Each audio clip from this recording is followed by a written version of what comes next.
धनु राशी 13 ते 19 ऑक्टोबर 2025 साप्ताहिक राशीफल।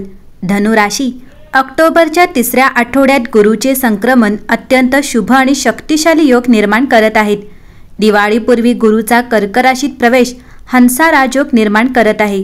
वैदिक ज्योतिष शास्त्रानुसार या योगाच्या प्रभावामुळे धनु राशीच्या लोकांचे भाग्य लाभेल। यामुळे आर्थिक प्रगतीसाठी नवीन संधी उपलब्ध होतील आणि प्रतिष्ठा वाढेल। धनु राशी हंसा योग हा तुमच्यासाठी व्यवसाय वाढ, करिअर यश आणि कौटुंबिक आनंद आणि समृद्धीचे संकेत देखील घेऊन येत आहे। चला तर मग जाणून घेऊया येणारा नवीन आठवडा हा धनु राशीसाठी कसा असेल। धनु राशी या आठवड्यात तुम्हाला आर्थिक बाबींमध्ये यश मिळेल। समतोल राखल्याने आणि तुमच्या गुंतवणुकीवर लक्ष केंद्रित केल्याने सकारात्मक परिणाम मिळतील। तुमचे आरोग्य देखील लक्षणीयरित्या सुधारेल आणि नवीन आरोग्यविषयक कामांमध्ये सहभागी झाल्याने तुम्हाला बरे वाटेल। घरीही अनुकूल काळ येईल आणि आनंद आणि समृद्धीच्या संधी निर्माण होतील। या आठवड्यात तुमचे कुटुंब तुमच्या मतांचा आदर करेल आणि तुम्हाला खूप लक्ष देईल। या आठवड्यात तुम्ही प्रवासाबाबत खूप पॉझिटिव्ह असाल आणि यामुळे तुमचे सहप्रवासी अस्वस्थ होऊ शकतात। प्रेमसंबंधांमध्ये अहंकाराचा संघर्ष टाळा, कारण यामुळे त्रास होईल। लक्ष केंद्रित न झाल्यामुळे कामावरही समस्या निर्माण होतील। आठवड्याच्या शेवटी एखाद्या महिलेच्या मदतीने आनंद आणि समृद्धीच्या संधी निर्माण होतील। ग्रहस्थिती पाहता या आठवड्यात नशीब तुमच्या बाजूने असेल। व्यावसायिकांना अनपेक्षित नफा मिळू शकतो। नोकरी करणाऱ्यांना पदोन्नती किंवा नवीन यश मिळू शकते। कौटुंबिक वातावरण आनंदी असेल। प्रेमजीवनात आनंद वाढेल। विद्यार्थी त्यांच्या अभ्यासात उत्कृष्ट कामगिरी करतील। धनु राशी या आठवड्यात तुमच्या प्रेमजीवनात अधिक रोमांस आणि आनंद येईल। जोडप्यांना चांगले संवाद आणि एकत्र मजेदार क्षण मिळतील। जर तुम्ही अविवाहित असाल तर तुमच्या आयुष्यात कोणीतरी खास व्यक्ती येऊ शकते। तुम्ही तुमच्या भावना अधिक शेअर कराल, ज्यामुळे तुमचे नाते अधिक घट्ट होईल। कौटुंबिक बंध देखील मजबूत होतील, ज्यामुळे तुम्हाला शांती आणि आनंद मिळेल।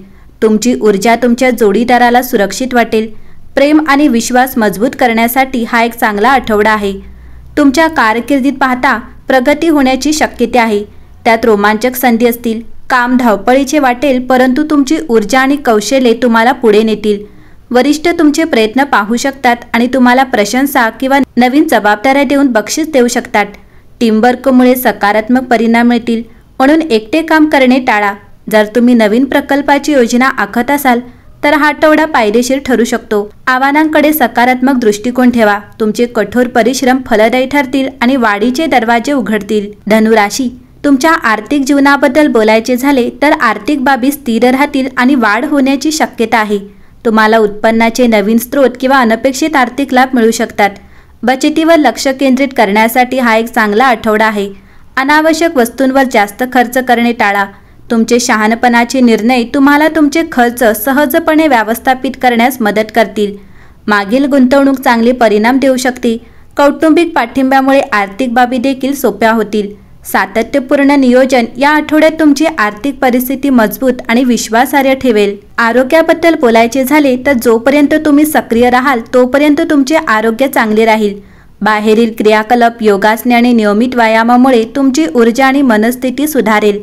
जास्त कामाचा ताण टाळा। हलके आणि पौष्टिक जेवण खाल्ल्याने तुम्हाला उत्साही राहण्यास मदत होईल। भरपूर पाणी पिणे आणि पुरेशी विश्रांती घेतल्याने तुमचे मन ताजेतवाने होईल। जर तुम्ही जुन्या समस्यांमधून बरे होत असाल तर हा आठवडा प्रगती करेल। संपूर्ण आठवडा चांगल्या आरोग्याचा आनंद घेण्यासाठी सकारात्मक आणि सक्रिय राहा। धनु राशी गुरुच्या कर्क राशीत प्रवेशामुळे धनु राशीच्या अविवाहित महिला ज्यांचे नाते दीर्घकाळ अपूर्ण राहिले आहे त्यांना आता ते स्पष्टपणे पाहण्याची आणि ते सोडवण्याची संधी मिळेल। बुधवारी नवीन व्यक्तीशी संभाषण सुरू होऊ शकते, परंतु पुढे जाण्यापूर्वी प्रत्येक पैलूचा काळजीपूर्वक विचार करणे महत्त्वाचे आहे। विवाहित किंवा वचनबद्ध महिलांनी आठवड्याच्या मध्यात त्यांच्या नातेसंबंधांमध्ये विश्वास आणि आधारावर लक्ष केंद्रित करावे। गुरुचे संक्रमण हे शिकवेल की नातेसंबंध केवळ भावनांनी नव्हे तर समजुतीने देखील चालवले पाहिजेत। रविवारी चंद्र कन्या राशीत असेल, ज्यामुळे नातेसंबंधांकडे वास्तववादी दृष्टिकोन येईल।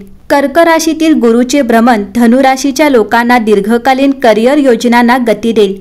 नोकरी बदल, पदोन्नती किंवा नेतृत्वाची भूमिका साकारण्याची आशा असलेल्यांनी हा आठवडा महत्त्वाचा आहे। सोमवार जुना प्रकल्प पुन्हा सुरू करण्याची संधी देईल, परंतु वेगळ्या दृष्टिकोनाने आणि रणनीतीने. व्यवसायातील लोकांनी या आठवड्यात भागीदारी किंवा संयुक्त गुंतवणुकीच्या संधी मिळतील, परंतु सखोल संशोधनानंतरच निर्णय घ्या. बुधवार आणि गुरुवार नेटवर्किंग आणि सल्लामसलत करण्यासाठी उत्तम असतील. शिक्षण, प्रशिक्षण किंवा कौशल्य सुधारणांचे नियोजन करणाऱ्या लोकांनी गुरुचे भ्रमण नवीन मार्ग उघडेल. धनुराशी, कर्क राशीतील गुरुचे भ्रमण, गुरुग्रहाचे भ्रमण आर्थिक बाबींमध्ये दूरदृष्टी आणि स्थिरता आणेल.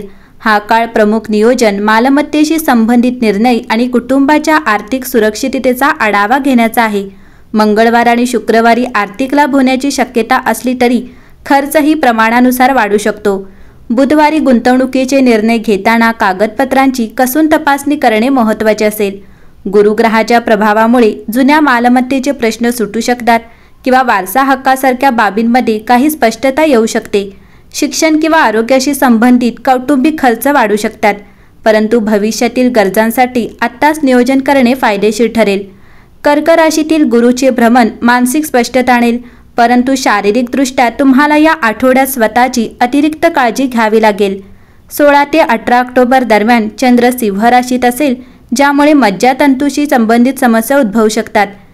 तर गुरुवार ते शनिवार दरम्यान योग, ध्यान किंवा छंद यासाठी वेळ घालवल्याने मानसिक आराम मिळेल. दीर्घकालीन आरोग्य समस्याच्या कोणत्याही लक्षणांकडे दुर्लक्ष करू नका. धनुराशी, कर्क राशीत गुरुच्या संक्रमणादरम्यान काही सोपा उपायांमुळे जीवन स्थिर आणि स्पष्ट होऊ शकते. गुरुवारी केळीच्या झाडाखाली दिवा लावा. मंगळवारी पिवळे कपडे घाला आणि गुरुमंत्राचा जप करा. शनिवारी गोठ्यात हिरवा चारा दान करा. या आठवड्यात शुभ रंग पिवळा असेल आणि भाग्यवान अंक 3 असेल. एकंदरीतच पाहता धनुराशीसाठी हा आठवडा उत्तम असेल.